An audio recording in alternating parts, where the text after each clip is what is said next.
So আজকে আমরা আমাদের বেসিক রোবোটিক্সের দ্বিতীয় পর্বের ভিডিওটা তৈরি করছি। তো এখানে আজকে আমরা কথা বলবো basic software and hardware programming নিয়ে। তো basic software and hardware programming নিয়ে আমরা কথা বলবো। সফটওয়্যার প্রোগ্রামিং কি, হার্ডওয়্যার প্রোগ্রামিং কি, এগুলোর বিষয়ে আমরা কথা বলবো।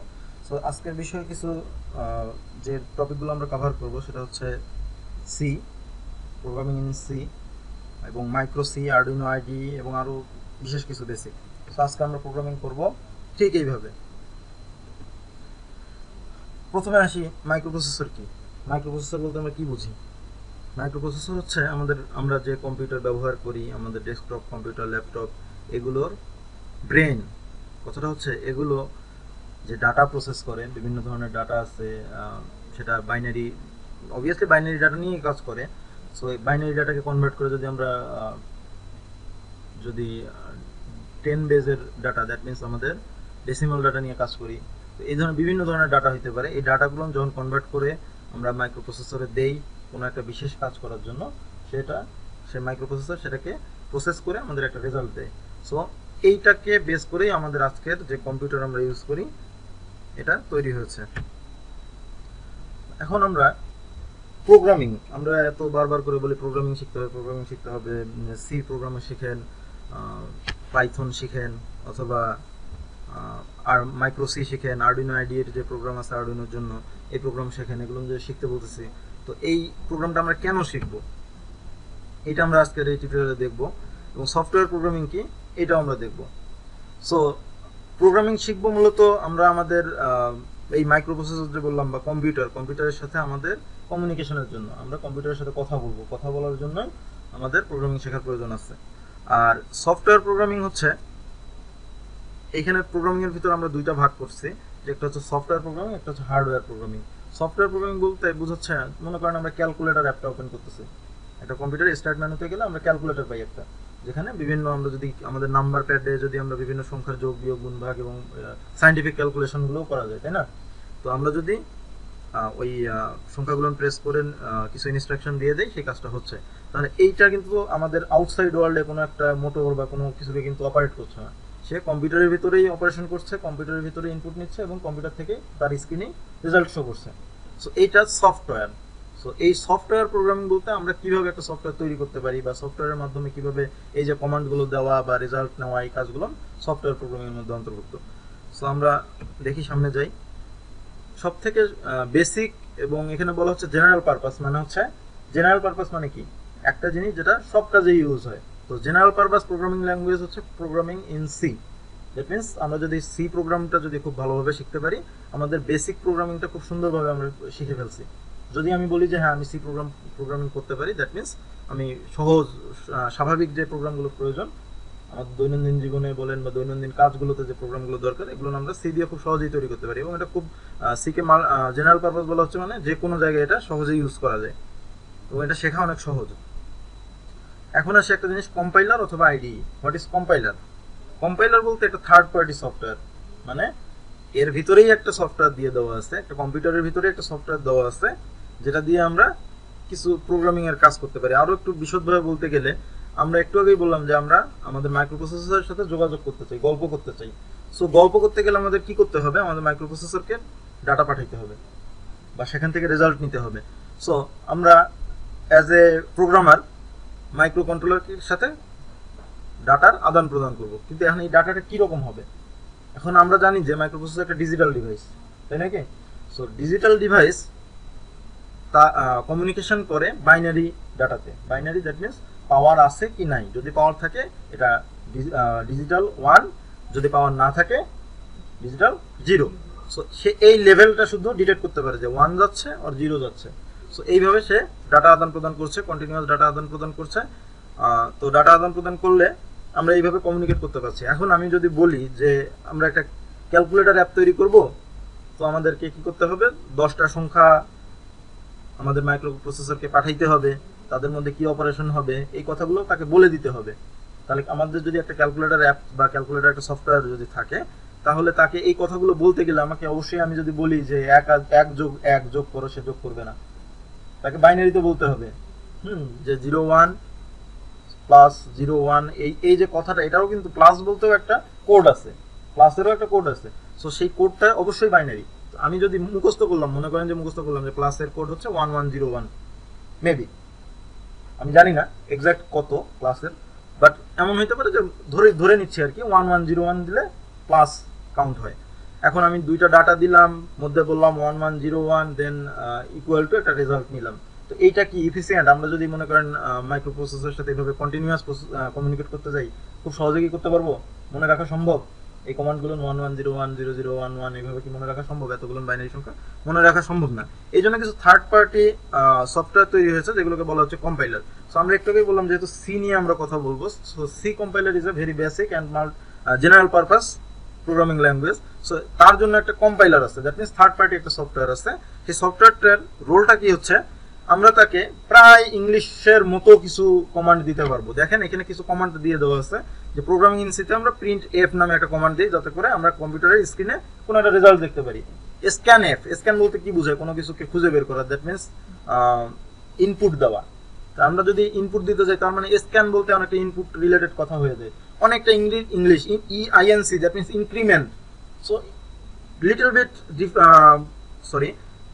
প্রায় ইংলিশের কাছাকাছি কিছু ওয়ার্ড আমরা ইউজ করছি, যাতে করে আমরা মাইক্রোপ্রসেসরের সাথে যোগাযোগ করতে পারতেছি। দেখেন এই কম্পাইলার কি করতেছে, যখন প্রিন্টএফ আমি সি কম্পাইলারে লিখতেছে, তার জন্য ইকুইভ্যালেন্ট যে কোডটা, বাইনারি কোডটা, সেটা আমাদের মুখস্থ রাখতে হচ্ছে না, সে নিজেই এটা তৈরি করে নিয়ে মাইক্রোপ্রসেসরকে পাঠিয়ে দিচ্ছে। ওকে, তাহলে আমার রোলটা এখানে, আমি শুধু আমার নিজের কাছাকাছি একটা ল্যাঙ্গুয়েজে, নিজে যেভাবে কথা বলি এরকম একটা ল্যাঙ্গুয়েজে তাকে কিছু কমান্ড দিতে পারতেছে, সে মাইক্রোপ্রসেসরের সাথে সে নিজে কমিউনিকেট করতেছে, যেভাবে করার দরকার সে নিজে করে নিচ্ছে। সো আমরা এই যে কম্পাইলার বলি, এই কম্পাইলারটার কাজ হচ্ছে আমাদের যোগাযোগটা সহজ করে দেওয়া। এখন বিভিন্ন ধরনের কম্পাইলার আছে, অনলি প্রোগ্রামিং ইন সির জন্যই অনেক কম্পাইলার আছে, Turbo C plus plus, Code Block, Dev C, Borland C, রিসিসি কম্পাইলার, ইন্টারেক্টিভ সি, এবং অনেক যদি আমরা নেটে ঘাঁটি অনেক কম্পাইলার পাবো অনলি প্রোগ্রামিং ইন সির জন্যই, অন্য কোনো ল্যাঙ্গুয়েজ না, অনলি প্রোগ্রামিং ইন সির জন্যই। এখন আসি আমরা প্রোগ্রামিং করতে গেলে বিশেষ কিছু স্ট্রাকচার নিয়ে কাজ করতে হবে প্রোগ্রাম লেখার জন্য। সো ফাংশন বলতে আপনারা অনেকেই প্রোগ্রামিং ইন সি অলরেডি হয়তোবা কোর্স করে আসছেন। আমরা ওইখানে লিখি void main, void something, void add, এরকম কিছু কথাবার্তা লিখি, দেখবো একটু পরে। যে কোনো একটা, যেমন আমি এখানে একটা প্রোগ্রাম লিখছি যে অ্যাডিশন, যোগ করার। তো addition, first bracket start, first bracket that means first parenthesis start and first parenthesis close, then second parenthesis start, then আমার মূল প্রোগ্রামটা। তো এই যে লিখলাম, এটা একটা সেট অফ কমান্ড, একটা সেট কমান্ডের একটা সেট। একটা প্রোগ্রামে অনেক বড় হয়তো বা ক্যালকুলেটরের, যেমন উদাহরণটা একটু আগে দিচ্ছিলাম যে ক্যালকুলেটরে অনেক কিছু করা যায়, অ্যাড করা যায়, সাবস্ট্রাক্ট করা যায়, বিভিন্ন ধরনের অপারেশন আছে।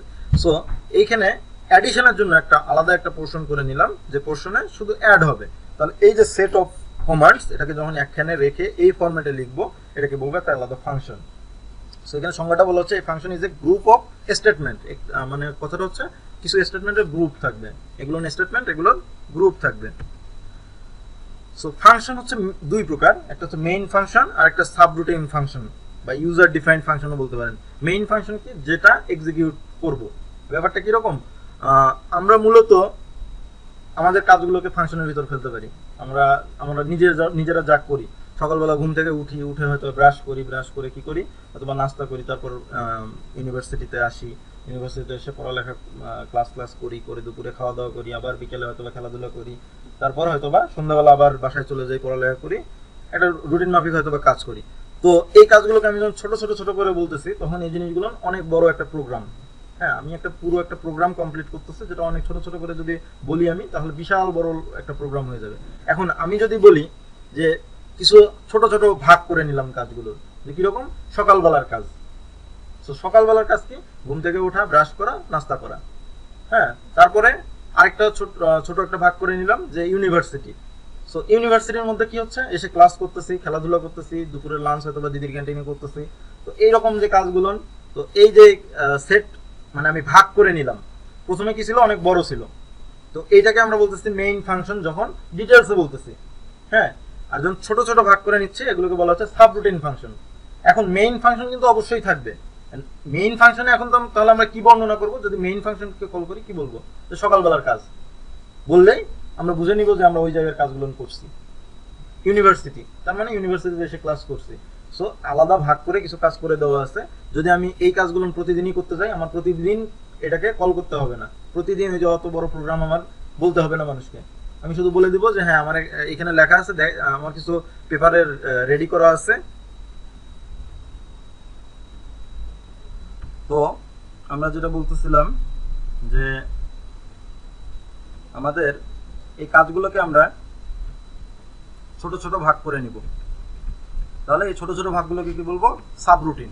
আর যখন পুরো মানে মূলত আমরা যে কাজটা করব, সব কাজই কিন্তু সারাদিনে করতেছি, বাট বর্ণনার ধরনটা আলাদা। হ্যাঁ, সো সবগুলো কাজে যখন এক্সিকিউট হচ্ছে, যে কাজগুলো ঘটছে, এগুলো হচ্ছে মেইন ফাংশন। এখন মনে করেন কোনোদিন সকালবেলা হয়তো বা আপনার ছুটির দিন, সকালবেলা হয়তো বা, সকালবেলা বলতে ওঠেনি হয়তো বা দুপুর 12টায়, অথবা এমন হতে পারে যে কোনো একটা দিন ব্যস্ততার কারণে ইউনিভার্সিটি আসতে পারেননি। কি হবে? আপনার ইউনিভার্সিটি সাবরুটিন ফাংশনটা বাদ যাবে, এটা এক্সিকিউট হবে না। এটা যে জায়গার জিনিস সে জায়গাতে আছে, বাট আপনার মেইন ফাংশনে আপনি এটাকে কল করেননি, সো আপনি ইউনিভার্সিটি আসেননি। ব্যাপারটা অনেকটা এরকম, ঠিক আছে? তাহলে এরপরে আসি ভেরিয়েবলস। ভেরিয়েবলস বলতে বোঝায় আমরা তো ডাটা নিয়ে কাজ করবো, তাই না? যে সিতে, প্রোগ্রামিং সিতে যখন কথাবার্তা বলবো, বিভিন্ন ধরনের ডাটা নিয়ে কাজ করব। তো এই ডাটাগুলো আমরা কোথায় রাখবো? ডাটা যেহেতু কি বলবো, ব্যাপারটা অনেকটা এরকম যে আমরা কিছু সংখ্যা নিয়ে কথা করবো। এই সংখ্যাগুলোকে আমাদের মেমোরিতে না রাখলে সে কি মনে রাখতে পারবে? প্রসেসরের মনে রাখার ক্ষমতা নাই। তো তাকে মনে রাখতে গেলে কোথাও না কোথাও স্টোর করতে হবে। তো এই স্টোর করার জন্য একটা মেমোরি আছে, আমরা র্যাম জানি, রম জানি, তারপর হার্ড ডিস্ক জানি। তো এই মেমোরিগুলোর কিছু লোকেশন আছে, লোকেশনের কিছু মানে সংখ্যা দিয়ে কিছু নামকরণও আছে। সেই সংখ্যা দিয়ে নামকরণটা মনে রাখাটাও ডিফিকাল্ট। তো আমাদের কি করতে হবে? ওই যে অ্যাড্রেস, এগুলোকে বিভিন্ন নামকরণ করতে দেব, যে আমরা অমুক জায়গায় এই ডাটাটা রেখে দেব। আমরা মানে স্বাভাবিকভাবে ধরে নিই যে ভেরিয়েবল বলতে কিছু বক্স অথবা কিছু জায়গা যেখানে আমরা কিছু ডাটা রাখবো, বিভিন্ন ধরনের ডাটা রাখবো। এখন ডাটা রাখার ক্ষেত্রে কিছু নিয়ম কানুন আছে, যে হচ্ছে ব্যাপারটা অনেকটা আমরা ফিজিক্যালি চিন্তা করতে পারি। মনে করেন আমরা ঝুড়ি ইউজ করি বাসায়, তো ঝুড়ি ইউজ করি কি জন্য? হয়তো ফল রাখার জন্য, অথবা বাজার করে নিয়ে আসি, আলু পটল নিয়ে আসি, কিনে নিয়ে আসি, কি করি আমরা ওইখানে রাখি। তো আমি যদি একটা বাঁশ দিয়ে বানানো একটা ঝুড়িতে যদি এক জগ পানি রাখতে চাই, তাহলে কি রাখা যাবে? কি হবে? পড়ে যাবে নিচ দিয়ে, তাই না? আবার যদি মনে করেন যে আপনি বাজার থেকে একটা কাঁঠাল কিনে নিয়ে আসলেন, নিয়ে এসে একটা ছোট একটা কি বলবো জগ বা বোতলের ভিতর রাখবেন, রাখা সম্ভব? অসম্ভব ব্যাপার এটা। সো তাহলে কি করতে হবে? আপনাকে বলে দিতে হবে যে আপনার ঝুড়িটা বা আপনার পাত্রটা কি ধরনের। এটা কি সলিড কোনো বস্তু রাখার জন্য, নাকি তরল কোনো বস্তু রাখার জন্য, এরকম আপনাদেরকে বলে দিতে হবে। সো এই বলে দেওয়ার নিয়মটাই হচ্ছে ভেরিয়েবল ডিক্লারেশন। আমাদের ডাটাটা কি টাইপ, ডাটাটা কিরকম হইতে পারে? ইন্টিজার টাইপ হইতে পারে। ইন্টিজার মানে কি? সংখ্যা, পূর্ণ সংখ্যা, 1 2 3 4 5। ফ্লট টাইপ হইতে পারে। ফ্লট কি? দশমিক। হ্যাঁ, যেমন 2.456 এরকম একটা সংখ্যা হয়তো বা আমার দরকার হইতে পারে। তো সেটা আমরা যখন ভেরিয়েবলে রাখবো, তখন বলে দিতে হবে যে আমার ভেরিয়েবলটা ফ্লট টাইপ, যখন পূর্ণ সংখ্যা ইন্টিজার টাইপ। যদি আমার ডাটাটা হয় এবিসিডি বা আমার নাম কামরুজ্জামান ডাটাটা যদি আমি কোথাও রাখতে চাই, তাহলে সেটাকে আমি ইন্টিজার ফ্লট কোনোটা ডিক্লেয়ার করলেই হবে না, ওটাকে ডিক্লেয়ার করতে হবে ক্যারেক্টার। হ্যাঁ, এখন আবার এইটার আরো একটা বিশেষ দিক আছে, যে ইন্টিজার যে বললাম, ইন্টিজার বলতে ওই যে আপনি বাজার থেকে আলু পটল নিয়ে আসার জন্য একটা ঝুড়ি কিনছিলেন, সেই ঝুড়িটায় আপনি কি 10 কেজি ইয়ে রাখতে পারবেন? হয়তো বা 2 3 কেজি রাখতে পারবেন। যখন 10 15 কেজি আপনি বাজার করে নিয়ে আসবেন, রাখতে পারবেন? পারবেন না কিন্তু। তার মানে তার সাইজটাও বাড়াইতে হবে। তো আপনার ডাটার, আমাদের ইন্টিজারের ক্ষেত্রে একটা লিমিটেশন আছে, আমরা 2 টু দি পাওয়ার 32 পর্যন্ত ডাটা ইন্টিজার ভেরিয়েবলের মধ্যে রাখতে পারি। যখন এই সাইজের থেকে বড় ডাটা নিয়ে আমরা কাজ করবো, তখন সেটাকে আর ইন্টিজার ভেরিয়েবলের ভিতর রাখতে পারবো না, তখন তার থেকে অনেক বড় জায়গা লাগবে। সো সেটা রাখার নিয়ম হচ্ছে কি লং। হ্যাঁ, লং। আবার ফ্লটের থেকে বড় ডাটা রাখতে গেলে লাগে হচ্ছে, জানেন? তাহলে আমরা ডাবল ইউজ করলে অনেক বড় ফ্লট একটা নাম্বার রেখে দিতে পারবো। তারপর কনস্ট্যান্ট ডাটা, এরকম অনেক বিষয় আছে। আমরা বেসিক্যালি ধরে নিই যে আমরা কিছু মেমোরি লোকেশন সেট করে নিব, যেখানে ডাটা রাখবো, এবং সেটার টাইপ কি হবে সেটা উল্লেখ করব। এটাই হচ্ছে ভেরিয়েবল ডিক্লারেশন। আবার ভেরিয়েবলকে কোথায় ডিক্লেয়ার করবো এটার উপর ডিপেন্ড করে দুই ধরনের আছে। একটা হচ্ছে গ্লোবাল ভেরিয়েবল, একটা হচ্ছে লোকাল ভেরিয়েবল। গ্লোবাল ভেরিয়েবল হচ্ছে আমরা যদি কম্পাইলারের প্রথমেই কোথাও ভেরিয়েবল বলে দেই, ডিক্লেয়ার করি, সেটা হচ্ছে গ্লোবাল ভেরিয়েবল। তার মানে আমরা ওই যে বললাম যে ছোট ছোট কিছু ফাংশন বানাবো, এই ফাংশনগুলো যে কোনোটাতে আমরা সেই গ্লোবাল ভেরিয়েবলটাকে টাইনে নিয়ে এসে সেটা ক্যালকুলেশন করতে পারবো, সেটা নিয়ে অ্যানালাইসিস করতে পারবো, কাজ করতে পারবো।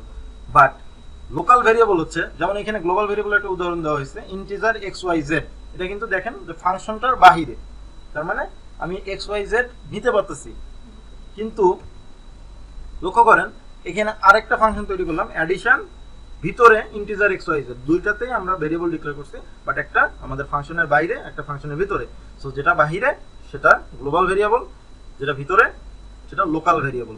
হ্যাঁ, এখন যদি আমরা ওই যে বললাম বিভিন্ন ধরনের ফাংশন থাকবে, তো এডিশনের যে ফাংশন, যে ভেরিয়েবলগুলো আমরা ইউজ করছি এক্স ওয়াই জেড, সেটা যদি আমি অন্য একটা মনে করেন সাবট্রাকশন আর একটা ফাংশন আছে সেটার ভিতর যে আমি কল করতেছি যে হ্যাঁ এক্স ইকুয়াল টু অমুক, ওয়াই ইকুয়াল টু অমুক, সো যোগ বিয়োগ করেন, সো এটা করতে গেলে এটা সম্ভব হবে না, কারণ ডিক্লেয়ার করা আছে অন্য ভেরিয়েবলে, এটা লোকাল, তার লোকাল এই অ্যাডিশনের জন্য তার লোকাল, সাবট্রাকশনের জন্য সে না। কিন্তু আমি যখন গ্লোবাল ভেরিয়েবল ইউজ করবো সেটা আমি অ্যাডিশনেও টাইনে নিয়ে আসতে পারবো, সাবট্রাকশনে বলেন, মাল্টিপ্লিকেশন বলেন, যতটা ভেরিয়েবল ইউজ করবো সবগুলোতেই টাইনে নিয়ে আসতে পারবো। ওকে, স্টেটমেন্টস। স্টেটমেন্টস বলতে কিছু কমান্ড, আমরা কিছু কমান্ড দিব, যে কমান্ডগুলো দিয়ে আমরা বিভিন্ন ধরনের অপারেশন করতে পারবো। যেমন প্রোগ্রামিং সিতে প্রিন্টএফ বললে বোঝায় যে কোনো কিছু স্ক্রিনে দেখাও, স্ক্যানএফ বলতে কিবোর্ড থেকে কোনো একটা ডাটা যদি প্রেস করি সেটা নিয়ে নাও। তো এই যে কমান্ডগুলো, এই কমান্ডগুলোকে বলা হয় স্টেটমেন্ট, বিভিন্ন ধরনের স্টেটমেন্ট। এখন আসে কিছু কন্ডিশন আছে। কন্ডিশন বলতে আমাদেরকে যখন ডাটা অ্যানালাইসিস করবো আমরা কিছু কন্ডিশনে ফেলতে হবে। যেমন বহুল ব্যবহৃত কন্ডিশনটা হচ্ছে if condition, if else condition. If else condition, if বলতে আমরা বুঝি যে যদি, নাকি ইফ যদি, তো যদি এলস মিন্স অথবা, যদি নয়তো, মানে যদি নয়তো, ইফ দিয়ে আমরা ফার্স্ট ব্র্যাকেটের মধ্যে দেখাচ্ছি কন্ডিশন, তার মানে হচ্ছে যদি এই কন্ডিশনটা ট্রু হয়, ট্রু মিন্স সত্য হয়, তাহলে তার সেকেন্ড ব্র্যাকেট, সেকেন্ড প্যারেনথেসিসের মধ্যে যা আছে সেটা এক্সিকিউট করো। যদি না হয় তাহলে, আবার একটু বলি, যদি কন্ডিশন ট্রু হয়, সেকেন্ড প্যারেনথেসিসের মধ্যে যা আছে তা এক্সিকিউট করো। নয়তো যদি আরো একটা কন্ডিশন আছে, যে এই কন্ডিশনটা যদি ট্রু হয় তাহলে এইটা এই সেকেন্ড প্যারেনথেসিসের মধ্যে, অর্থাৎ আমাদের সেকেন্ড প্যারেনথেসিসের মধ্যে যা থাকবে সেটা এক্সিকিউট করো। তারপরে নয়তো, যার মানে নয়তোর ক্ষেত্রে এখানে এর আগেরটা কিন্তু ছিল নয়তো যদি, তার মানে প্রথমটা হয়নি, ওকে, তাহলে এই কন্ডিশনটা তুমি টেস্ট করো, এটা কি হয়। যদি এটাও না হয় তাহলে বাকি সব কন্ডিশনের জন্য, আমি জানি না হোয়াট এভার দ্য কন্ডিশন, তুমি এটা এক্সিকিউট করে দাও। এটাই হচ্ছে else. So if condition, else if condition, but যখন এলস বলবো তখন আর কোনো কন্ডিশন খাটবে না, বাকি সব কন্ডিশনের ক্ষেত্রে আমার এই সেকেন্ড প্যারেনথেসিসের মধ্যে যা থাকবে সেটা এক্সিকিউট হয়ে যাবে। সো এখানে আমি দেখাচ্ছি যে হচ্ছে কি ছোট একটা প্রোগ্রাম দেখাচ্ছে যে এ একটা ভেরিয়েবল, তো এর value double equal two 1, double equal two বলতে বোঝায় টেস্ট করা। যখন আমরা এ ইকুয়াল টু 1 লিখি মানে হচ্ছে 1, মানে এর ভ্যালুটা 1 হয়ে যাওয়া, আর যখন এ ডাবল ইকুয়াল টু 1 বলতেছে তার মানে এর মধ্যে 1 আছে কিনা এটাই চেক করতেছে। তো তার আগে কন্ডিশনটা হচ্ছে ইফ, যদি এ ডাবল ইকুয়াল টু 1, তার মানে এর ভ্যালু যদি 1 হয় তাহলে আমার Z equal to X plus Y হবে। অথবা নয়তো যদি এই ডাবল ইকুয়াল টু 2 এর ভ্যালু যদি 2 হয় তাহলে জেড ইকুয়াল টু এক্স থেকে ওয়াই বিয়োগ হবে। আর যদি এই দুটোর কোনোটাও না হয় তাহলে whatever the value of a, এর ভ্যালু যাই হোক, জেড ইকুয়াল টু এক্স এবং ওয়াই গুণ করে দেওয়া হবে। তাহলে এটা হচ্ছে আমাদের একটা ইফ এলস কন্ডিশনের এক্সাম্পল গেল। ফর লুপ, এটাও বহুল ব্যবহৃত। ফর লুপের স্টেটমেন্ট বা সিনট্যাক্সটা হয় এরকম যে এইভাবে লিখতে হয় যে ফর জন্য, ফর মানে তো আমরা জানি জন্য, মানে এর জন্য এই কন্ডিশনটা, ভিতরে যে কন্ডিশন আছে কন্ডিশনের উপর ডিপেন্ড করে এর জন্য সেকেন্ড প্যারেনথেসিসের মধ্যে যে কোড বা যে স্টেটমেন্টগুলো দেওয়া থাকবে সেগুলো এক্সিকিউট হবে। তো এটা লেখার নিয়মটা কি, ফর ইনিশিয়ালাইজেশন, একটা ভেরিয়েবল শুরু করতে হবে এবং সেটাকে কতদূর পর্যন্ত যাবে সেটাকে বলে দিতে হবে। তারপরে এই যে ভেরিয়েবলটা শুরু করছিলাম এটার ভ্যালু কিরকম করে চেঞ্জ হবে, এটাকে ইনক্রিমেন্ট বলছি আমরা, কতটুকু করে ইনক্রিমেন্ট হবে সেটাকে বলে দিতে হবে। ওকে, আমরা এক্সাম্পলটা দেখি তাহলে ক্লিয়ার হয়ে যাবে। কিরকম, একটা ভেরিয়েবল আছে আই, তো আই এর ভ্যালু প্রথমে 0 থাকবে এবং ম্যাক্সিমাম 100 হবে, 100 ইকুয়াল টু অথবা লেস দেন, মানে 100 পর্যন্ত। তাহলে আই এর ভ্যালু 0 থেকে 100 পর্যন্ত হওয়া সম্ভব, এর মধ্যে যতগুলো ভ্যালু হবে সবগুলোর জন্য এটা ট্রু। এবং প্রতিবার লুপ করার পরে একবার করে এর ভিতরে স্টেটমেন্ট এক্সিকিউট হওয়ার পরে যখন আবার ফেরত আসবে তখন i এর ভ্যালু আগেরটার থেকে 1 বেড়ে যাবে। i প্লাস প্লাস মানে 1 ইনক্রিমেন্ট। ওকে, সো প্রথমে i এর ভ্যালু 0, সেই সময় printf percentage the i, that means print হবে i এর ভ্যালু কি ছিল 0, তাহলে i এর ভ্যালুটা এখানে প্রিন্ট হয়ে যাবে, তাহলে 0 প্রিন্ট হবে। ওকে, তারপর কি হবে, সেকেন্ড প্যারেন্থেসিস যেহেতু শেষ, সে আবার লুপে ব্যাক যাবে। লুপে ব্যাক যাওয়ার সাথে সাথে আমার i এর ভ্যালুটা 0 থেকে 1 হয়ে যাবে। 1 হয়ে গেলে দেখবে যে কন্ডিশনটা ঠিক আছে কিনা, যেহেতু 100 নিচ পর্যন্ত সবকিছু ট্রু, তাহলে এখনো সত্য আছে, তাহলে আবার স্টেটমেন্ট এক্সিকিউট হবে। তাহলে এই প্রোগ্রামটা কি হবে, প্রথমে 0 প্রিন্ট হবে, তারপর 1 প্রিন্ট হবে, তারপর 2 প্রিন্ট হবে, এইভাবে 100 পর্যন্ত প্রিন্ট হবে। যে মুহূর্তে এটা 100 হয়ে যাবে, 100 হয়ে যাওয়ার পর 100 প্রিন্ট করে দিল, করে দেওয়ার পরে কি হবে, আমাদের ভেরিয়েবল i এর ভ্যালুটা 100 থেকে 101 হয়ে যাবে। 101 হয়ে গেলেই আমাদের কন্ডিশনটা ফলস হয়ে যাবে, আর সত্য থাকলো না, তাহলে আর এই ভিতরের প্রোগ্রামটুকু এক্সিকিউট হলো না, এটা স্কিপ করে তখন পরের লাইন প্রোগ্রামে চলে যাবে। হোয়াইল কন্ডিশনে ব্যাপারটা অনেকটা ওই রকমই, যখন হোয়াইল মানে আমরা জানি যখন কন্ডিশনটা ট্রু হবে তখন এর ভিতরে প্রোগ্রামটা এক্সিকিউট হইতে থাকবে, যখন ফলস হয়ে যাবে তখন এটা স্কিপ করে পরের লাইনে চলে যাবে। এখন আসি আমরা আসলে সি প্রোগ্রামের ছোট ছোট কিছু পার্ট নিয়ে কথা বললাম। সি প্রোগ্রাম যদি কম্পাইলারে লিখতে যাই কি করব, সো সি কম্পাইলারে প্রোগ্রাম লিখতে গেলে তাহলে আমরা কি করলাম যে এতক্ষণ বিভিন্ন ছোট প্রোগ্রামের ছোট ছোট অংশ নিয়ে কথা বললাম। এখন প্রোগ্রাম যদি আমরা কম্পাইলারে লিখতে যাই তাহলে তার কিছু নিয়ম কানুন আছে কিভাবে লিখবো। সো এই মূল নিয়মটাকে আমরা দুই ভাগে ভাগ করে বলতেছি, একটা হচ্ছে প্রি প্রসেসর ডিরেক্টিভ, তারপর গ্লোবাল ডিক্লারেশন। ওকে, আমরা একটু বর্ণনা করি। প্রি প্রসেসর ডিরেক্টিভ বলতে বোঝাচ্ছে কিছু ডিরেকশন কম্পাইলারকে দেওয়া, যেটা মানে আমাদের প্রোগ্রামিং করা শুরু হওয়ার আগে কম্পাইলারকে বুঝতে হবে। যেমন #include stdio.h, তার মানে কি stdio.h অনেকেই জানেন যে স্ট্যান্ডার্ড ইনপুট আউটপুট যে কমান্ডগুলো আছে, স্ট্যান্ডার্ড ইনপুট আউটপুট কিরকম, printf, scanf, এই ধরনের কমান্ডগুলো কম্পাইলার কিভাবে বুঝবে, তার কিছু ওইরকম বাইনারি ডাটা যেখানে সেভ করা আছে এরকম একটা ফাইল লাগবে, সেখান থেকে সে পিক করে নিয়ে আসবে। যখন আমি printf লিখবো, সে ওই ফাইলটার ভিতর খুঁজবে যে printf equal to binary code কত, সে ওইখান থেকে পিক করে নিয়ে এসে ওই প্রসেসরকে আমাদের পাঠিয়ে দিবে। সো এই ধরনের কিছু কথাবার্তা আমাদের প্রি প্রসেসর ডিরেক্টিভ অংশে লিখে দিতে হয়। যেমন যখন আমরা ম্যাথমেটিক্যাল অনেক জটিল ক্যালকুলেশনে যাব, যেমন রুট স্কোয়ারের কাজ করতে যাব, তখন কিন্তু নর্মাল স্ট্যান্ডার্ড আইও দিয়ে কাজ হবে না, তখন আমাদের আলাদা একটা হেডার ফাইল লাগবে math.h, যেটা একটা ফাইল আছে যার মধ্যে হয়তো বা যে রুট স্কোয়ারের জন্য তার একটা বাইনারি কোড তৈরি করা আছে তার ভিতর। সো সে আর স্ট্যান্ডার্ড আইওর মধ্যে যদি খুঁজে না পায়, যাবে math.h এ, math.h থেকে পিক করে নিয়ে এসে আমাদের ওইখানে ওই কোডটা বসায় দিবে। ওকে, আরো কিছু প্রি প্রসেসর ডিরেক্টিভ হচ্ছে #define s20, তার মানে আমি এখানে কোনো একটা ক্যারেক্টার বা ক্যারেক্টার টাইপ কিছু ভেরিয়েবলের মতোই ব্যাপারটা, কিন্তু ভেরিয়েবল না আর কি। ওটা মানে আমি প্রোগ্রামের ভিতর যখনই এজ লিখবো, যদি মনে করেন লিখলাম যে কি সুমনস এজ, একটা ভেরিয়েবল নিলাম ইকুয়াল টু এজ প্লাস 20, অথবা অনলি সুমন ইকুয়াল টু এজ প্লাস 20, তার মানে সুমনের বয়স এখন আছে 25 বছর, কিন্তু প্রোগ্রামে দেখা দিল 45 বছর, বুড়া হয়ে গেছে।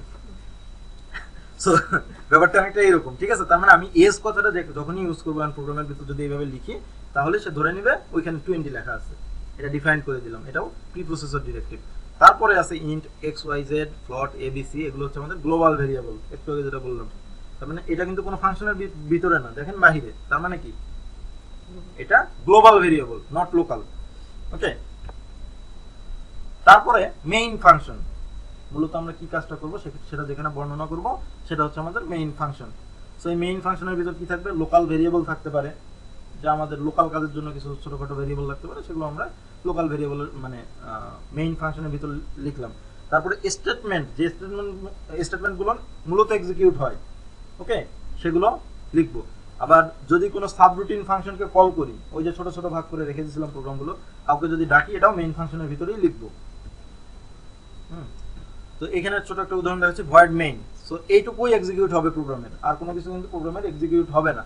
ওকে, ইন্ট abc মানে তিনটা লোকাল ভেরিয়েবল নিছি, দুইটা লোকাল ভেরিয়েবলের ভ্যালু দিচ্ছে c equal to a plus b, মানে আগের দুইটা ভেরিয়েবল যোগ হয়ে একটা রেজাল্ট তৈরি হয়ে গেছে c, সেটা কিন্তু দেখাচ্ছে না, অনলি ভেরিয়েবলের ভিতর ক্যালকুলেশনটা হয়ে আছে। ওকে, ইউজার ডিফাইন্ড ফাংশন একটু আগে বলছি, আলাদা আলাদা মেইন ফাংশনের বাইরে আরো যদি কিছু ফাংশন তৈরি করি, এগুলো নরমালি এক্সিকিউট হবে না, যদি ডাক দেই তাহলে এক্সিকিউট হবে, যদি ডাক না দেই সেগুলো ইডেল অবস্থায় পড়ে থাকবে।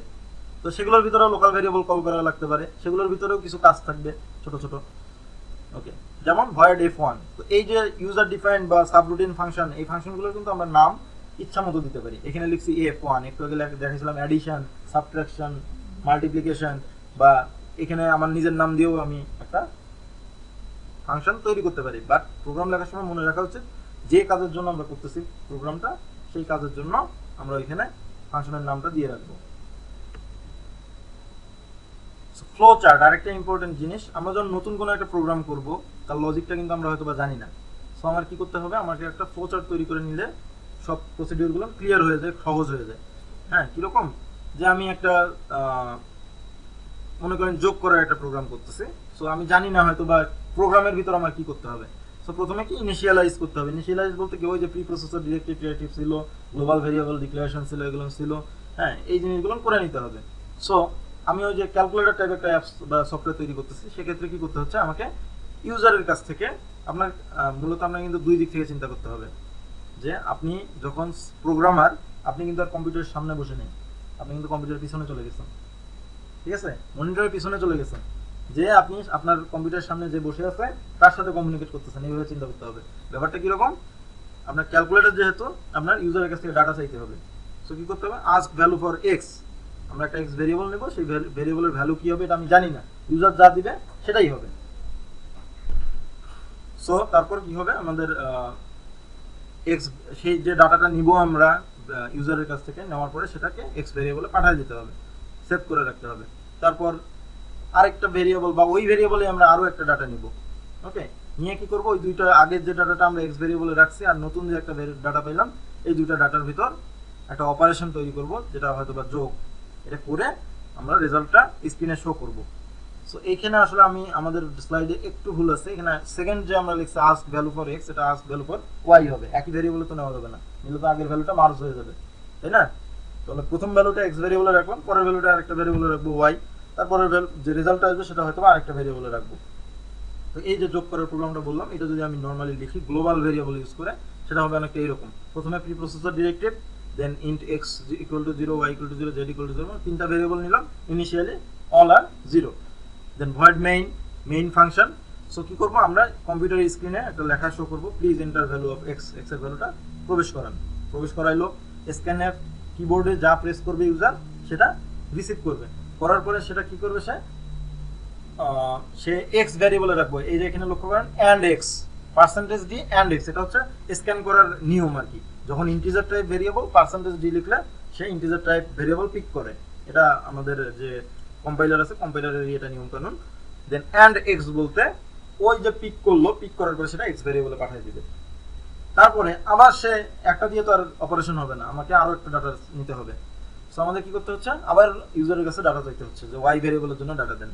তো সেটাও আমরা নিলাম, নিয়ে ওয়াই ভেরিয়েবলে পিক করলাম, করার পরে এই যে দুইটা ভেরিয়েবলে আমার ডাটা আছে, দুইটা বক্সের মধ্যে আমার কিছু আছে, সেই দুটোটা যোগ করব, Z equal to X plus Y.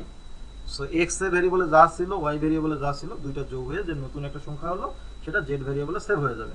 Then printf result is percentage d comma z, that means z ভেরিয়েবলে যা ছিল সেটা এই পার্সেন্টেজ ডির জায়গায় বসে যাবে। তার মানে আমরা আউটপুট দেখব রেজাল্ট ইজ যোগফল যেটা ছিল সেইটা। ওকে, কোনো প্রবলেম? ওকে, সো এর আগে দেখলাম আমরা, আগের প্রোগ্রামটা ছিল গ্লোবাল ভেরিয়েবল। এখানে just user defined function use করে, যে আমরা শুধুমাত্র মেইন ফাংশনের মধ্যে দেখেন ইউজারের কাছে ডাটা যাচ্ছে, সেটা এক্স ভেরিয়েবলের মধ্যে রাখছে, ইউজারের কাছে ডাটা যাচ্ছে ওয়াই ভেরিয়েবলের মধ্যে রাখছে। তারপর একটা সাব রুটিন কল করলাম, that means add first bracket start close. তার মানে বোঝাচ্ছে অ্যাড নামে একটা ইউজার ডিফাইন্ড অথবা সাব রুটিন ফাংশন আছে, সেইটা ওইখানে যেয়ে অপারেশন করে রেজাল্ট নিয়ে আসো। সো সেই সাব রুটিনে কি লেখা আছে, Z equal to X plus Y. তার মানে এইখান থেকে জাম্প করে, এই যে সাব রুটিন বলতেছি, রুটিন মানে কি, কিছু কাজ, ধাপ বাই ধাপ কিছু কাজ, নাকি আমরা সারাদিনে ডেইলি রুটিন করি না, সকালবেলা কি করবো এই রুটিন করি। সাব রুটিন বলতে তারও কিছুটা পার্ট। তো আমাদের মূল রুটিন হচ্ছে মেইন, ভয়েড মেইন, আর সাব রুটিন বলতে ওই যে বড় কথাটা বলছিলাম যে হ্যাঁ ইউনিভার্সিটিতে যাই, ইউনিভার্সিটির ভিতর যে কি করি সেগুলো সব আছে সাব রুটিনের ভিতর। সেই রকম ভয়েড অ্যাড, এই যে অ্যাডের মধ্যে অ্যাডিশনের মূল অপারেশনটা এখানে আছে, কিন্তু আমরা এটাকে কল করতেছি মেইন ফাংশনের ভিতর। তারপরে ফাইনালি প্রিন্টের রেজাল্ট ইজ পার্সেন্টেজ দিয়ে জেডে আমরা রেজাল্টটা দেখতে পারবো। এখন আসি আমাদের most important and most interesting part, that is what is hardware programming. Hardware programming বলতে বুঝি আমরা এতক্ষণ কি দেখলাম, আমরা ডাটা আমাদের কিবোর্ড দিয়ে ডাটা দিব, সেগুলোর অপারেশন হবে, হয়ে স্ক্রিনে কম্পিউটার স্ক্রিনে রেজাল্ট দেখব। এখন হার্ডওয়্যার প্রোগ্রামিং হচ্ছে কিছু হার্ডওয়্যার, দ্যাট মিনস প্র্যাকটিক্যাল কিছু ডিভাইসকে আমরা প্রোগ্রামিং দিয়ে কন্ট্রোল করব। প্রোগ্রাম দিয়ে, প্রোগ্রাম মানে কি, প্রোগ্রামেবল, মানে আমি আমার ইচ্ছা মতো চেঞ্জ করব। তো এই যে প্রোগ্রামিংগুলোকে বলা হচ্ছে হার্ডওয়্যার প্রোগ্রামিং, এরকম প্রোগ্রামগুলোকে। সো এইখানে প্রোগ্রামেবল ডিভাইস, প্রোগ্রামেবল ডিভাইস, সব ডিভাইস প্রোগ্রামেবল না। তোমরা রেজিস্টর নিয়ে কাজ করছো, ইলেকট্রনিক্সের রেজিস্টর, তারপর ট্রানজিস্টর, এই জিনিসগুলো নিয়ে কাজ করছো। তো এগুলো ইন্ডিভিজুয়ালি এরা কিন্তু তাদের নিজস্ব কিছু ক্যারেক্টার আছে, তারা শুধু সেটাই শো করে। রেজিস্টর সারা জীবন রেজিস্টিভিটি শো করবে, তাহলে একে অন্য কোনো কাজে ইউজ করা যায় না, তাহলে এটা প্রোগ্রামেবল ডিভাইস না। তাহলে আমরা প্রোগ্রামেবল ডিভাইস তাকেই বলবো যেটাকে, যার ক্যারেক্টারিস্টিক্স চেঞ্জ হয়। সো আমরা যে ডিভাইসগুলো ইউজ করব, আমরা বিভিন্ন ধরনের ডিভাইস নিয়ে কাজ করব, যে ডিভাইসগুলো আসলে প্রোগ্রাম করা যায়। কিরকম, যে সেগুলো দিয়ে আমরা বিভিন্ন ধরনের কন্ট্রোলিং এর কাজ বলেন, বা তার পিনের ক্যারেক্টার কিরকম হবে, এগুলো আমরা নিজেরা ডিফাইন করে দিতে পারবো। ডাটা আদান প্রদান, সে ডাটা রিসিভ করবে কি ডাটা পাঠিয়ে দিবে, এই জিনিসগুলো আমরা এই আইসি গুলো বা এই ডিভাইসগুলো দিয়ে করতে পারবো। তো এগুলো মূলত সবগুলো ডিজিটাল ডিভাইস। ওকে, আরো একটু ডিটেলসে যাই। ওকে, মাইক্রো কন্ট্রোলার, এর আগে বলি কম্পিউটার বলতে আমরা কি বুঝি। কম্পিউটার বলতে বুঝি তার কিছু পার্টস থাকবে, যেমন একটু আগে বলছিলাম যে মাইক্রোপ্রসেসর বা প্রসেসর, তার সাথে ইনপুট নেওয়ার জন্য এবং আউটপুট দেওয়ার জন্য ব্যবস্থা থাকবে, কিছু মেমোরি থাকবে।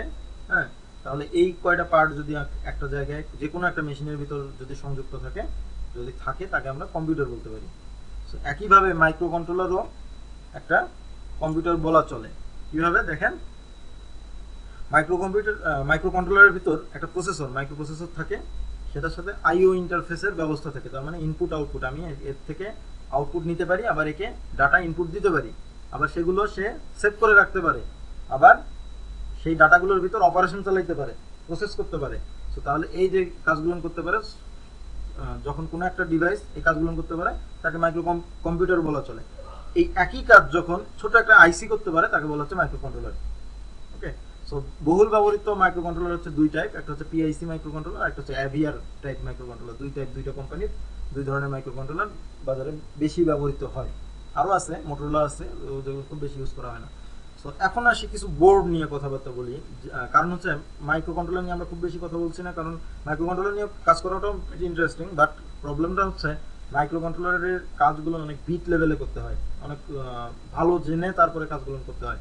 সো আমরা যেহেতু খুবই বেসিক লেভেলের কাজগুলো করতেছি, সেহেতু আমরা কি করব, মাইক্রো কন্ট্রোলারকে বেস্ট করে এমন কিছু ডিভাইস তৈরি করা হয়েছে, এমন কিছু বোর্ড তৈরি করা হয়েছে, যেগুলোতে খুব সহজে ইনপুট আউটপুট নিয়ে আমরা কাজ করতে পারি। সেই বোর্ডগুলো নিয়ে আমরা কথা বলবো, বিশেষ করে আমরা আরডুইনো নিয়ে কথা বলবো। বাট এখানে আরো কিছু এক্সাম্পল দেখাচ্ছি, যেটা হচ্ছে রাসবেরি পাই।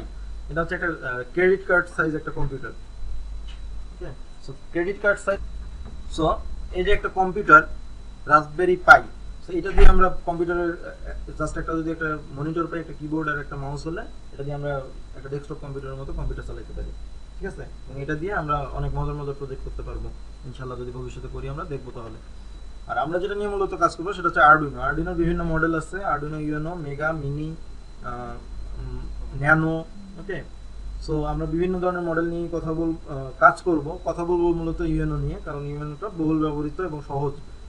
এটা যদি বুঝতে পারেন, আরডুইনো ইউএনও নিয়ে যে এক্সপার্ট হইতে পারবেন, তাহলে সে বাকি সবকিছু নিয়েই কাজ করতে পারবেন। তো যেহেতু আরডুইনো নিয়ে কথা বলবো, আর কোনো কিছুতে যাচ্ছি না, আমরা আরডুইনোর পিন কনফিগারেশন নিয়ে একটু কথা বলি। আরডুইনোতে 13টা ডিজিটাল ইনপুট আউটপুট পিন আছে। ওকে, তো এই পিনগুলোর ইনপুট না আউটপুট এটা কিন্তু ডিফাইন্ড না। ইনপুট আউটপুট মানে ইনপুট হিসেবেও কাজ করবে, আউটপুট হিসেবেও কাজ করবে। এখানে অনেক কিছু লেখা আছে, অত কিছু আপনাদের চিন্তা না করলেও চলবে, আর যতটুকু বলি ততটুকু একটু মনোযোগ দিয়ে শোনেন।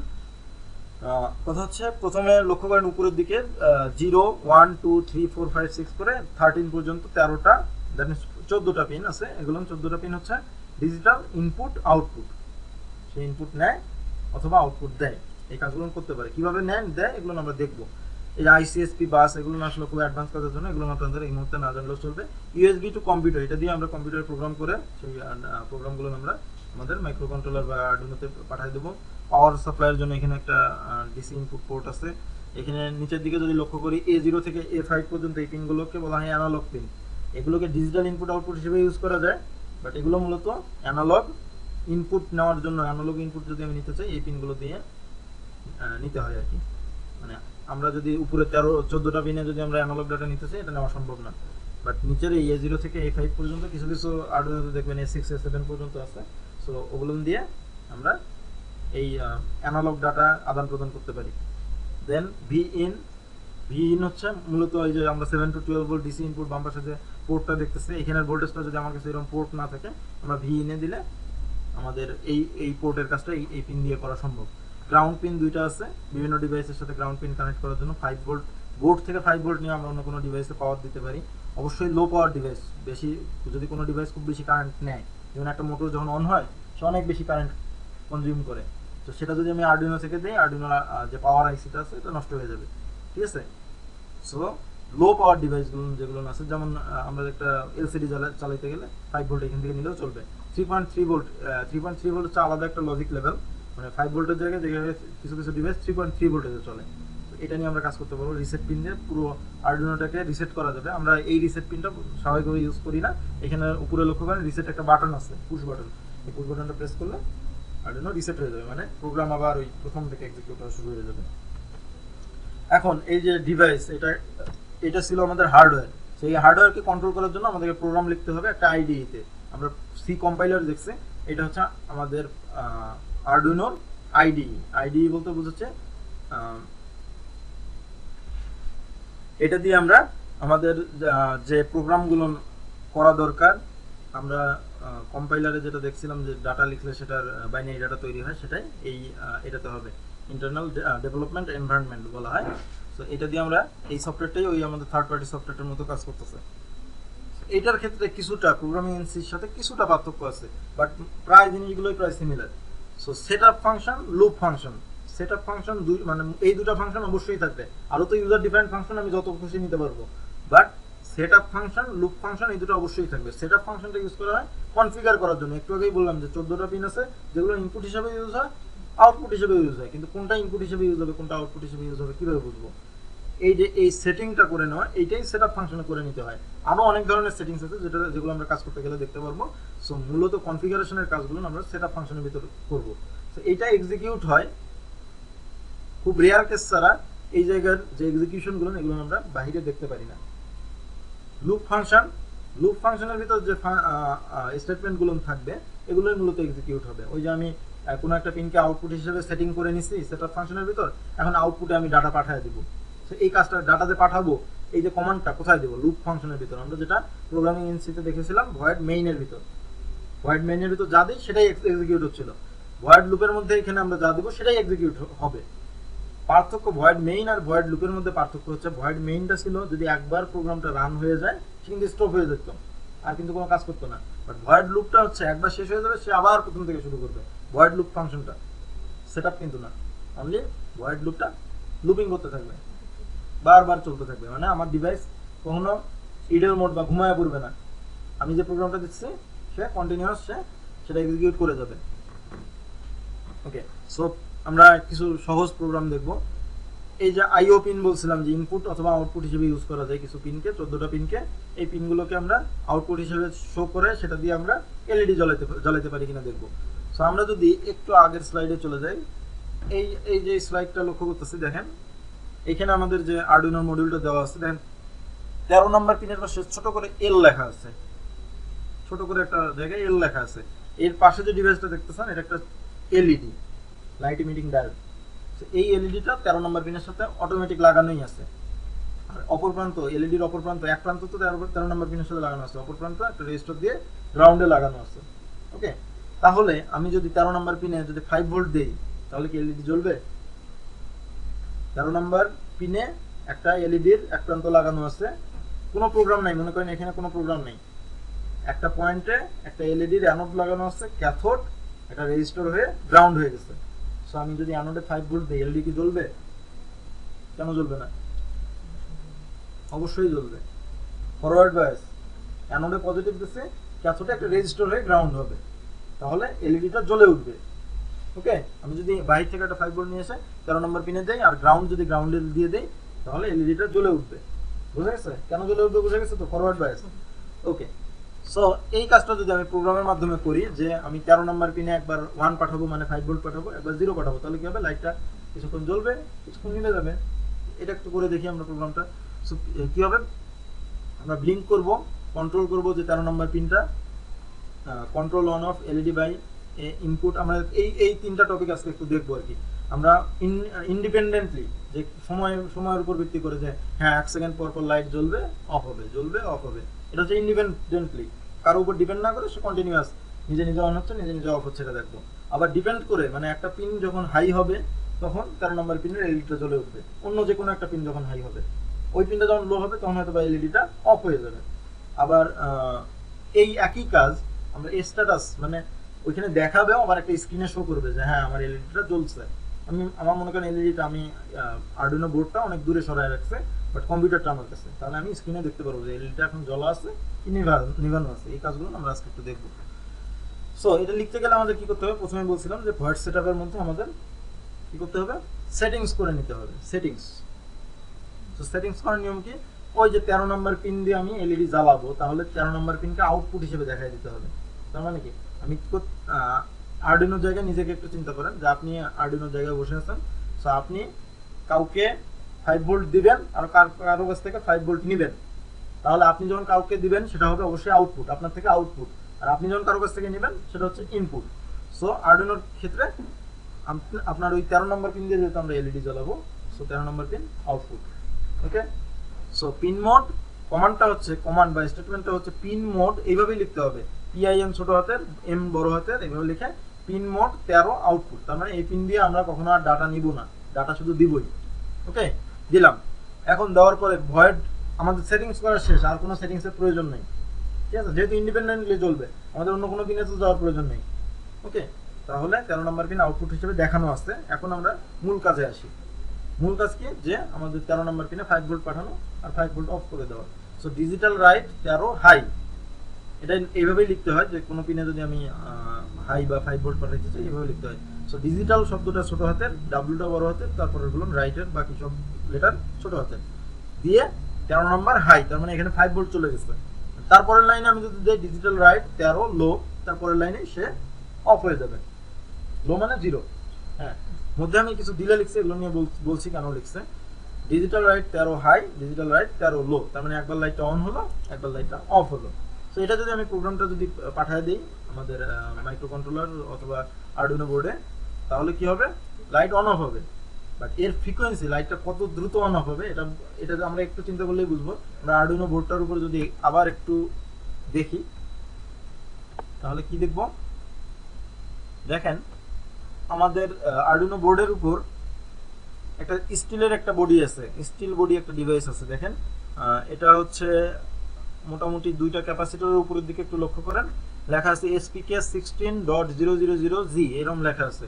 তার মানে এইটা হচ্ছে অসিলেটর, ক্রিস্টাল অসিলেটর বলা হয় এটাকে। সেই ক্রিস্টাল অসিলেটরের উপর 16 লেখা আছে, মানে এটা 16 মেগাহার্টজ ফ্রিকোয়েন্সিতে কাজ করে। 16 মেগাহার্টজ। আপনারা কখনো কম্পিউটার কিনতে গেলে কি করছেন? কম্পিউটার কিনতে গেলে প্রসেসরের কনফিগারেশন জানতে চান যে কত গিগাহার্টজ ক্লক ফ্রিকোয়েন্সির কম্পিউটারটা, হয়তো বলে 2.9 গিগাহার্টজ অথবা 3 গিগাহার্টজ, এরকম বলে দেয় গিগাহার্টজ কিন্তু। আর এখানে 16 মেগাহার্টজ হচ্ছে এটার ক্লক ফ্রিকোয়েন্সি, ওটার প্রসেসরের ক্লক ফ্রিকোয়েন্সি হতো। আর আমাদের যে মাইক্রো কন্ট্রোলার আমরা ইউজ করছি এটার ক্লক ফ্রিকোয়েন্সিটা হচ্ছে 16 মেগাহার্টজ। 16 মেগাহার্টজ বলতে বোঝায় যে এর যে প্রোগ্রামগুলো এক্সিকিউট হবে এগুলো সেকেন্ডে সো 16 মেগাহার্টজ বলতে বোঝাচ্ছি যে এইটা প্রতি সেকেন্ডে 16 গুণন 10 টু দি পাওয়ার 6, তাই তো? এতগুলো ক্লক ফ্রিকোয়েন্সি তৈরি করতেছে। আর এই যে আমাদের এখানে যে প্রোগ্রামিং এর যে আমরা কমান্ডগুলো লিখতেছি, এই কমান্ডগুলো এক্সিকিউট হইতে তার 1 থেকে 2টা ক্লক ফ্রিকোয়েন্সি লাগে। তাহলে আমাদের এখানে প্রোগ্রাম লেখা হয়েছে ম্যাক্সিমাম, যদি ডিলেগুলো বাদ দিলে ম্যাক্সিমাম 3 লাইনের একটা প্রোগ্রাম লেখা হয়েছে, তাই তো? এগুলো তো function, void setup, void loop, এগুলো ফাংশন। ভয়েড সেটআপের ভিতর একটা কমান্ড, ভয়েড লুপের ভিতর 2টা কমান্ড, তাহলে 3 লাইন। যদি প্রতিটা কমান্ডের জন্য দুইটা করে ক্লক ফ্রিকোয়েন্সিও লাগে তাহলে কি অনলি 6টা ক্লক ফ্রিকোয়েন্সি লাগছে, তাই না? আর বাকি যে 16 ইনটু 10 টু দি পাওয়ার 6 ছিল, 6 এর মধ্যে শুধু 6টা নিছি, বাকিগুলোই কিন্তু 1 সেকেন্ডের মধ্যেই শেষ হয়ে গেছে। পরের সেকেন্ডে কিন্তু আবার অতগুলোই ক্লক ফ্রিকোয়েন্সি তৈরি হচ্ছে। তার মানে কি আমাদের এই কাজটা মাইক্রো সেকেন্ডেরও অনেক কমে শেষ হয়ে যাবে, তাই না? তাহলে খালি চোখে কি আমরা মাইক্রো সেকেন্ডে ঘটা কোনো কাজ দেখতে পারবো? তাহলে আমাদের করতে হবে কি, আমাদের ফ্রিকোয়েন্সিটা কমাইতে হবে। ফ্রিকোয়েন্সি কমানোর উপায় কি, আমরা কিছুক্ষণ ওই মাইক্রো কন্ট্রোলার বা আরডুইনোকে বসায় রাখবো, হ্যাঁ, যে তোমার কোনো কাজ করা লাগবে না। কিরকম, যে আমরা 13 নম্বর পিনকে হাই করলাম, 5 ভোল্ট পাঠিয়ে দিলাম, অন হলো, 13 নম্বর পিনে যে এলইডি লাগানো আছে সেটা জ্বলতেছে, আমরা দেখতেছি। তারপরে দিলে 500 মানে 0.5 সেকেন্ড সে নিজে লাইট তো অন করে দিয়ে রাখছে, যতক্ষণ পর্যন্ত লাইট অফ না করবে ততক্ষণ পর্যন্ত তো লাইট অফ হবে না। সো অন করছে, সে নিজে এখন ঘুমায় যাবে, 0.5 সেকেন্ডের জন্য সে অন্য কোনো কাজ করবে না, চুপচাপ বসে থাকবে। এটাই এই কমান্ডটা হচ্ছে ডিলে করায় দেওয়া। হ্যাঁ, তার মানে দিলে 500 মানে সে ইডল বা ঘুমন্ত অবস্থায় থেকে যাবে, অন্য কোনো কাজ করবে না। এই 500 মিলি সেকেন্ড সে শুধু ওয়েট করবে। ওয়েট করা শেষে সে কি করবে, ডিজিটাল লাইট 13 লো, তার মানে এলইডিকে অফ করে দিবে। হ্যাঁ, লো মানে 0 পাঠিয়ে দাও, 0 পাঠালে এলইডি অফ হয়ে যাবে। এলইডি অফ হয়ে গেল, তারপরে সে আবার 500 মিলি সেকেন্ড অফ করে রাখলো, ঠিক আছে? মানে মাইক্রো কন্ট্রোলারকে চুপ করে বসায় রাখলো। তাহলে আমরা এখন ফ্রিকোয়েন্সিটা দেখতে পাচ্ছি যে লাইট অন হচ্ছে, কিছুক্ষণ পর অফ হয়ে যাচ্ছে, আবার কিছুক্ষণ অফ থেকে আবার কিছুক্ষণ পর অন হচ্ছে, আবার কিছুক্ষণ পর অফ হয়ে যাচ্ছে। তো এই জিনিসগুলো দেখেন, এই যে পিনটারে কিন্তু আপনি 13 নম্বর পিনকে কিন্তু প্রোগ্রাম করে ফেলছেন অলরেডি, আপনার ইচ্ছা মতো এখন সে অন হচ্ছে অফ হচ্ছে। ওকে, এখন যেটা বললাম যে ডিপেন্ড করে কিভাবে ওই 13 নম্বর পিনের এলইডিটা অন অফ করা যায়। তো ডিপেন্ড করতে গেলে কি করতে হবে, আমাকে কোথাও না কোথাও থেকে ডাটা নিতে হবে, সেই ডাটাটা কি অবস্থায় আছে সেটার উপর ডিপেন্ড করে আমার 13 নম্বর পিনকে জ্বালাতে হবে অথবা নিভাতে হবে। ওই এই যে কথাটা বললাম, এই কথার মধ্যে কিন্তু আমি আমার ওই ফ্লো চার্টটা কিন্তু বলে ফেলছি যে কী করতে হবে। 13 নম্বর পিনকে আমি কন্ট্রোল করবো, তাহলে কী করতে হবে, কোথাও থেকে ডাটা নিতে হবে, ডাটা নিয়ে সেটাকে কী অবস্থায় আছে টেস্ট করতে হবে। টেস্ট করে যদি একটা নির্দিষ্ট কন্ডিশনে পড়ে তাহলে এলইডি জ্বলবে, যদি ওই কন্ডিশনে না পড়ে এলইডি অফ হয়ে যাবে। তো আমি ফ্লো চার্ট বলে ফেলছি। ওকে, আসি দেখি প্রোগ্রামে কি হচ্ছে ভয়েড সেটআপে। এখন আমাদের কি কি প্রয়োজন, আমরা 13 নম্বর পিনে এলইডি জ্বালাবো, এটা তো অবশ্যই আউটপুট হিসেবে দেখাইতেই হবে, যেহেতু জ্বালাবোই। আর যেহেতু কোথাও থেকে ডাটা নিব, তাহলে যে কোনো একটা পিন থেকে আমি ডাটা নিব, সেই পিনটাকে আমি ইনপুট হিসেবে দেখাই দেবো। আমি এখানে উদাহরণে 10 নম্বর দেখাইছি, আপনারা যে কোনো পিন নিতে পারেন। 10 নম্বর পিনে ইনপুট দিয়ে আমরা ডাটা দেখতে পারি, ডাটাটা নিতে পারি। সো এখন আমি সেটিং করে নিলাম, আমি কিন্তু এখনো ডাটা নিয়েও নি, কাউকে ডাটা দিয়েও নি, এটা সেটিং। জাস্ট বলে দিলাম যে আমি 13 নম্বর পিনে কখনো ডাটা পাঠাই দেবো না, আমি শুধু 13 নম্বর পিনে শুধু ডাটা পাঠাই দেবো, নিব না। আর 10 নম্বরে ডাটা শুধু নিব, দিব না কাউকে। ওকে, বলে দিছে। এখন আমি করলাম কি, একটা ভেরিয়েবল, লোকাল ভেরিয়েবল, লক্ষ্য করেন এখানে কিন্তু লোকাল ভেরিয়েবল, এটা ইন্টিজার এক্স ভয়েড লুপ ফাংশনের ভিতর।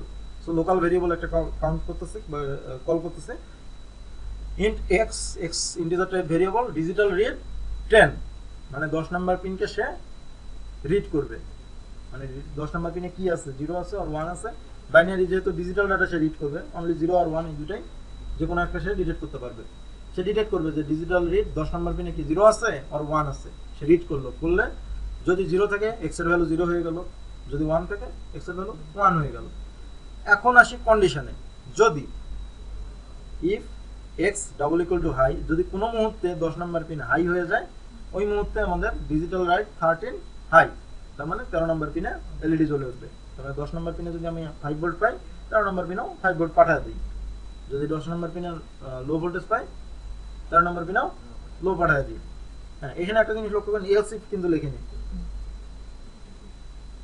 দুইটাই ইফ, এটা কিছু প্রায়োরিটির ব্যাপার আছে। মানে ইফ দুইটা ইফ বলতে কি, ওই ডাটার উপর একই সাথে দুইজনই টেস্ট করবে, ঠিক আছে? যেটা ট্রু হবে সেটাতে চলে যাবে। আর যদি আমি ইফ পরের ইয়েতে যদি লিখতাম এলস ইফ, তার মানে আগেরটা যদি ফলস হয় তাহলে এইটা এমনও তো হইতে পারতো, এটাও ট্রু এটাও ট্রু হতে পারতো না। যদি এমন কোনো ইয়ে আছে, অনেক বড় প্রোগ্রামে দেখা গেল একই ধরনের ইনপুটের জন্য 2-3 ধরনের কি বলবো লুপ বা ফাংশন, কন্ডিশন ইউজ হচ্ছে, অ্যাপ্লাই হচ্ছে, সেক্ষেত্রে প্রয়োজন হতে পারে। এটা বিশেষ কিছু কাজে আছে, আমরা এখানে এলসিফ দিলেও কাজ করবে, এলসিফ দিলেও যে কাজ করবে না এমন না, এলসিফ দিলেও কাজ করবে, বাট বিশেষ বিশেষ কাজে ইফ ইউজ করা হয়, ইফ ইউজ করলে প্রায়োরিটি বেশি পায়। এলস ইফ দিলে আগেরটা হবে, তারপরেরটা এটা, ঠিক আছে, প্রায়োরিটি একটু ব্যাপার আছে। তাহলে প্রোগ্রামটা বোঝা গেছে তো, যে প্রথমে ইনপুট নিয়ে স্টোর করলো, সেই স্টোর করা ডাটাটা কি অবস্থায় আছে সেটা টেস্ট করে এলইডি অন করলো অথবা অফ করলো, সহজ হিসাব। এখন আরেকটা নতুন একটা জিনিস দেখবো, তাহলেই মনে হয় আমাদের কাজ শেষ আজকে। Serial monitor. সিরিয়াল মনিটর, মনে করেন আমরা প্রোগ্রামিং ইন সিতে দেখলাম যে আমাদের কম্পিউটার স্ক্রিনে ডাটা দেখা যায়। হার্ডওয়্যার যে ডিসপ্লেগুলো আছে, কিরকম ডিসপ্লে, আমরা 16:2 এলসিডি কিছুক্ষণ আগে হয়তো বা কাজ করতে দেখছেন। তো এটা হচ্ছে আউটপুট একটা ডিভাইস, ওখান থেকে আমরা ডিসপ্লে দেখতে পারি, অথবা কিছু ছোট ছোট কিছু ডিসপ্লে মডিউল পাওয়া যায়, ওগুলো থেকে আমরা দেখতে পারি। অথবা এই যে আমরা একটু আগে 13 নম্বর পিনে হাই পাঠাইলাম, একটা এলইডি যে জ্বলে উঠলো, এটা কিন্তু একটা ডিসপ্লে। ডিসপ্লে তো সে ডিসপ্লে করতেছে যে এখন আমি 1 স্টেটে আছি, এখন আমি 0 স্টেটে আছি, ওটাও একটা ডিসপ্লে। এইরকম আরেকটা ডিসপ্লে, এটার সাথে আমাদের এই আরডুইনো আইডি এর সাথে বিল্ট ইন আছে, সেটা হচ্ছে serial monitor. Serial monitor. So আমরা যদি আমাদের কাছে ওইরকম ওই যে এলসিডি যদি না থাকে, তাহলে আমরা ওই বড় বড় লেখা যদি কোনো রেজাল্ট দেখতে পাই, বা কোনো ভেরিয়েবলের ডাটা যদি আমরা দেখতে চাই, কীভাবে দেখবো? এলইডি দিয়ে তো আর ভেরিয়েবলের ডাটা দেখা সম্ভব না। আবার আমার কাছে হয়তো বা এলসিডি নাই, কী করবো? আমার করার উপায় হচ্ছে, করার উপায় বলতে এটাই করা সব থেকে সহজ, যে আমরা সিরিয়াল মনিটরটা ওপেন করবো। সিরিয়াল মনিটর ওপেন করলে আমরা সেইখানে ওই যে প্রোগ্রামিং ইন সিতে প্রিন্ট অ্যাপ দিয়ে যেরকম প্রিন্ট করছিলাম, এখানে এরকম প্রিন্ট করে ডাটা দেখতে পারবো। ওকে, তো দেখি ঠিক আগের প্রোগ্রামটাই, শুধু সিরিয়াল ডট বিগিন বাদে দেখেন হোয়াইট সেটআপের মধ্যে আগের প্রোগ্রামে কিন্তু সেম ওই দুটো লাইনই লেখা ছিল, শুধু এখানে সিরিয়াল মনিটর ইনিশিয়ালাইজ করছি, শুরু করছি সিরিয়াল ডট বিগিন, মানে সিরিয়াল মনিটরটা স্টার্ট হয়ে গেল। ওকে, ভিতরে যে 9600 লেখা আছে, এটা হচ্ছে বড রেট। বড রেট বলতে সে কীরকম স্পিডে কমিউনিকেট করবে সিরিয়াল মনিটরের সাথে। সেই 9600টা মোটামুটি স্টেবল এবং স্ট্যান্ডার্ড একটা বড রেট। এর থেকে অনেক বেশিও আছে, এর থেকে অনেক কমও আছে, 9600টা স্ট্যান্ডার্ড। আর ভয়েড লুপের মধ্যে লক্ষ্য করেন সিরিয়াল প্রিন্ট যে লাইনগুলো আছে, সিরিয়াল প্রিন্ট বাদে, হ্যাঁ, সিরিয়াল প্রিন্ট বাদে লক্ষ্য করেন আমাদের আগের প্রোগ্রাম আর এই প্রোগ্রাম প্রায় সেম, একই, তাই না? একই প্রোগ্রাম। শুধু হয়েছে কি, যখন আমার 13 নম্বর পিনটা হাই হচ্ছে, serial dot print LN, serial dot প্রিন্ট দিলেও কিন্তু প্রিন্ট হবে। আমি এখন সিরিয়াল ডট প্রিন্ট হিসেবেই বলি, serial dot print LED on, তার মানে সে দেখাই দিবে যে এলইডি অন হয়েছে। যখন এলইডি অফ, সে দেখাই দিবে এলইডি অফ হয়েছে। ওকে, সো এটা সে কন্টিনিউয়াস দেখাইতেই থাকবে, তার মানে আমার লেখাগুলো প্রিন্ট হইতেই থাকবে, একের পর এক প্রিন্ট হইতেই থাকবে। এখন যখন আমি এইভাবে লিখে যাচ্ছি, তাহলে এলইডি অনের পরেই এলইডি অফ, মানে একই লাইনে লেখা হয়ে যাবে না? তো এই জন্য আরেকটা নতুন একটা কমান্ড আছে, serial dot print LN. LN বলতে যখন এলইডি অনটা প্রিন্ট হয়ে যাবে, সে আর ওই লাইনে থাকবে না, ওই লাইন থেকে পরের লাইনে চলে আসবে। এই পরের লাইনে যদি এলইডি অফ লেখা চলে আসে, এলইডি অফ লেখা হয়ে যাবে, সিরিয়াল ডট প্রিন্ট অন লেখার কারণে এলইডি অফ লেখা প্রিন্ট করার পরেই সে পরের লাইনে চলে যাবে। এভাবে কন্টিনিউয়াস প্রিন্ট হইতে থাকবে। ওকে, আমরা এলইডি অন, এলইডি অফ এই লেখাগুলো দেখতে পারবো। তাহলে আমি যদি কোনো ভেরিয়েবল, যদি এখানে serial dot print LN double, আচ্ছা ঠিক আছে, তো কি হচ্ছে, সিরিয়াল এলইডি সিরিয়াল মনিটরে প্রিন্ট হয়ে যাচ্ছে, ঠিক আছে। তাহলে প্রোগ্রাম কি খুব কঠিন মনে হলো? হ্যাঁ, কঠিন মনে হবে, কারণ তোমরা এখন পর্যন্ত প্র্যাকটিস করো নাই। বাসায় যে যদি সিরিয়াল মনিটর বা সরি আরডুইনো আইডিতে বসে যদি এই জিনিসগুলো একবার প্র্যাকটিস করো, এটা দেখে হলেও যদি প্র্যাকটিস করো, তাহলে দেখবে যে প্রোগ্রাম কি করতেছে নিজেই বুঝতে পারবে। ওকে, একটু প্র্যাকটিস করলে দেখতে পারবো। আরও যদি আমাদের কিছু সিমুলেশন সফটওয়্যার আছে, যেমন প্রোটিয়াস, ওইটাতে আমাদের আরডুইনো ফিজিক্যালি কেনার দরকার নেই, ওইখানে ভার্চুয়ালি একটা আরডুইনো বসায় নিয়ে ওই 13 নম্বর পিনের সাথে যদি আমি একটা বাইক থেকে একটা এলইডি ওইখানেই ভার্চুয়ালি বসায় দিই, ভার্চুয়ালি মানে কম্পিউটার স্ক্রিনেই লাগায়, তার মধ্যে যদি প্রোগ্রাম এরকম প্রোগ্রাম লিখে আপলোড করে দিই, তাহলে ওইখানে আমরা কম্পিউটার স্ক্রিনে দেখতে পারবো যে এলইডি অন অফ হচ্ছে, অথবা এই যে সুইচ দিয়ে আমার সুইচ অন করলে হয়তো এলইডি অন হচ্ছে, সুইচ অফ করলে এলইডি অফ হয়ে যাচ্ছে, ওটা ওইখানে দেখা যাবে। তো এই কাজগুলো আমরা যদি কারো কাছে আরডুইনো না থাকলে ওই সফটওয়্যারটা, সিমুলেশন সফটওয়্যারটা প্রোটিয়াসটা কালেক্ট করে নিয়ে করতে পারো। আর যদি আরডুইনো প্রো অথবা প্রোটা হলে একটু ডিফিকাল্ট হয়ে যায়, আরডুইনো ইউএনওটা যদি হাতের কাছে থাকে, এটাতে সরাসরি প্রোগ্রাম দিয়ে এগুলো টেস্ট করা যায়, ছোটো ছোটো প্রোগ্রামগুলো। সো একটু আইআর সেন্সর, লাইন ফলোয়ার, সোনার সেন্সর, সোল্ডারিং, এই জিনিসগুলো নিয়ে একটু ঘাটাঘাটি করলে ভালো হয়। আমরা নেক্সটে আমরা এগুলো নিয়ে কথাবার্তা বলবো। যদি কোনো কোশ্চেন থাকে অবশ্যই কমেন্ট করে জানাবেন, আমি যথাসাধ্য চেষ্টা করবো উত্তর দেওয়ার। থ্যাংক ইউ অল, সময় দেওয়ার জন্য ধন্যবাদ সবাইকে।